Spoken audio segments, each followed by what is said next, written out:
आलिया, भूमिका, मैंने तुझे कितनी बार समझाया है कि यहाँ पर पूजा मत किया कर, लेकिन तू है कि कभी सुनती नहीं है। देखना आज कितना बड़ा नाटक होगा यहाँ पर। भूमिका, मुझे पहले से ही पता है, लेकिन मैं क्या करूँ, मेरी आदत यही है और मैं अपनी आदत बदल भी तो नहीं सकती हूँ। दादी माँ तो नहीं आ सकती है पूजा करने के लिए, इसलिए मुझे ही पूजा करना पड़ता है। तुझे तो पता है, बिना पूजा के घर दादी माँ को सूना सूना लगता है। आलिया, अच्छा ठीक है, जैसे तेरी मर्जी। आज का तांडव मैं हैंडल कर लेती हूँ। यह कहकर वो मुस्कुराती है और वॉशरूम के लिए निकल जाती है। आलिया के जाते ही भूमिका के चेहरे में सीरियसनेस आ जाती है और वो आलिया के कमरे को ठीक करने लगती है, जो उसने बिस्तर पूरा बिखेर के रखा था। वो उस बिस्तर को संभालती है, उसके कपड़े निकालकर बिस्तर में रख देती है, जो वो कॉलेज में जाएगी पहनकर। भूमिका शीशे के सामने खड़े होकर खुद को देखने लगती है। सांवला रंग, गुलाबी होंठ, लंबे बाल जो उसकी कमर तक आ रहे होते हैं। उसने उन बालों का चोटी बना रखी थी, क्योंकि उसको अपने बाल खुले रखना बिल्कुल भी पसंद नहीं आता था। वो हमेशा उलझ जाते थे, जिससे वो हमेशा परेशान हो जाती थी। इसलिए उसे खुले बाल रखना पसंद नहीं था। वो अपनी आंखों में काजल और होठों पर लिप बाम लगाती है, जिसको देखकर साफ पता चलता है कितने फुर्सत से उसको बनाया गया है। सांवला रंग होने के बाद भी इतनी ज्यादा आकर्षक थी कि कोई भी अगर उसको एक बार देख ले तो उसको देखे बिना रह ना पाए। शीशे में खुद को निहारता हुआ देखकर आलिया बोली, हाँ हाँ अप्सरा, मुझे पता है तो बहुत खूबसूरत है, इसलिए मेरे गोरे होने का तो कोई फायदा ही नहीं है। मेरी सारी रौनक तो तू ही ले गई है।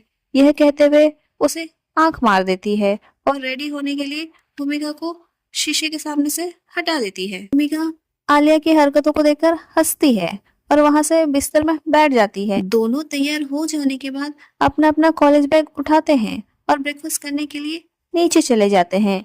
इस वक्त डाइनिंग टेबल में कोई नहीं होता है। आलिया, जल्दी से ब्रेकफास्ट कर लेते हैं, अगर किसी ने हमें देख लिया तो हमारी खैर नहीं। यह कहते हुए जल्दी से वो दोनों ब्रेकफास्ट करने के लिए बैठते हैं, लेकिन तभी सीढ़ियों में से आवाज आती है, हाँ हाँ क्यों नहीं, पहले इस झोपड़पट्टी की लड़की को इधर लेकर आ गई, अब हमारे आने से पहले ही इस लड़की को भी भोग लगा रही है खाने में। हमारा घर पहले ही गंदा हो रखा है इसके आने से, अब तू क्या चाहती है कि हमारे घर का खाने का निवाला सबसे पहले इसको मिले। यह सुनकर आलिया को काफी ज्यादा गुस्सा आता है और वो गुस्से में बोली, बड़ी माँ आप तो रहने दो, मेरे सामने ये भेदभाव की बातें मत किया करो। आपको अच्छे से पता है यह मेरी दोस्त है और यह भी मेरे साथ इसी घर में रहेगी और मेरे साथ इसी डाइनिंग टेबल पर खाएगी। आप कोई नहीं होते हो मुझे रोकने वाले। यह घर जितना आपका है उतना मेरा भी है। पायल गुस्से में, जितना जुबान चल रहा है चला ले, क्योंकि आज के बाद ये जुबान चलने नहीं वाली है। ससुराल में जाकर तो तेरी जुबान बंद हो ही जाएगी। यह सुनकर आलिया बोली, आपका क्या मतलब है। पायल, मेरे कहने का जो भी मतलब है, लेकिन जितना तू इस लड़की को सपोर्ट कर रही है ना, मैं भी देखती हूँ तू इसको कितना सपोर्ट करती है। तेरे इस घर से निकलते ही मैं भी इस कचरे को बाहर फेंक दूंगी। बहुत हो गया, और आज कॉलेज से जल्दी आना, तुझे देखने के लिए लड़के वाले आ रहे हैं। उनके सामने कोई नाटक किया तो मुझसे बुरा कोई नहीं होगा। आलिया, लेकिन मैं रेडी नहीं हूँ शादी के लिए। पायल, मैंने तुझसे कोई राय पूछी नहीं है, मैं तुझे ऑर्डर दे रही हूँ। आना है मतलब आना है, नहीं तो उसका क्या हशर होगा वो तुझे अच्छे से पता है। ये कहते हुए वो डाइनिंग टेबल में बैठ जाती है। डाइनिंग टेबल में बैठते ही भूमिका डाइनिंग टेबल से दूर हो जाती है। सानू नौकर ये सब दूर से देख रहा होता है, लेकिन उसके अंदर इतनी हिम्मत नहीं थी कि वो अपने मालकिन के खिलाफ बोल सके, इसलिए वो चुपचाप पायल के लिए वहां पर खाना रख देता है। पायल गुस्से में, तुम दोनों जाओ यहाँ से, मेरे खाने को नजर लगा दोगे और मुझे बीमार बुखार हो जाएगा।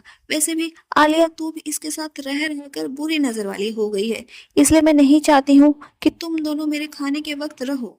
अगर तुम दोनों को खाना खाना ही है तो बाहर लॉन में जाकर खाओ, लेकिन इस डाइनिंग टेबल में तुम दोनों बैठकर नहीं खाओगे। यह मेरा ऑर्डर है। और वो सानू को ऑर्डर दे देती है। आलिया, इतना कष्ट भी क्यों कर रहे हो, खाना ही मत दो। पायल, अगर तेरी यही इच्छा है तो तुझे खाना नहीं मिलेगा, घर का काम करोगे तभी खाना मिलेगा। वैसे भी बिना काम किए तू बहुत ज्यादा सातवें आसमान में उड़ रही है ना, अब से घर में काम होगा तभी तुझे खाना मिलेगा। और जा, दफा हो जाए यहाँ से, मेरा मूड मत खराब कर। पहले इस पागल लड़की ने सुबह सुबह भजन गा कर मेरा दिमाग खराब कर दिया है। अब और दिमाग मत खा मेरा, निकल यहाँ से। वीडियो में खड़ा आदमी अजीत, बस करो भाग्यवान, कितना परेशान करोगे बच्चों को, उनको कम से कम नाश्ता तो करने दो। पायल, नाश्ता मैंने दे दिया है लॉन में, अब आभारी होना चाहिए कि मैंने इनको कम से कम खाना तो दिया है। लेकिन ये तो मेरा शुक्रिया अदा करने के बदले मुझे ही सुना रहे हैं।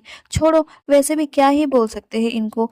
एक ने अपने माँ बाप को खा लिया और एक हमारे घर को खाने आई है। जिद, अपने खाने में फोकस करो, कहकर वो उन दोनों को इग्नोर करके अपना खाना खाने लग जाती है। वो आदमी भी चुपचाप डाइनिंग टेबल पर बैठ जाता है और उन दोनों को इग्नोर करके अपना खाना खाने में लगता है। दोनों को काफी ज्यादा बुरा लगता है और वो वहां से चल देते हैं।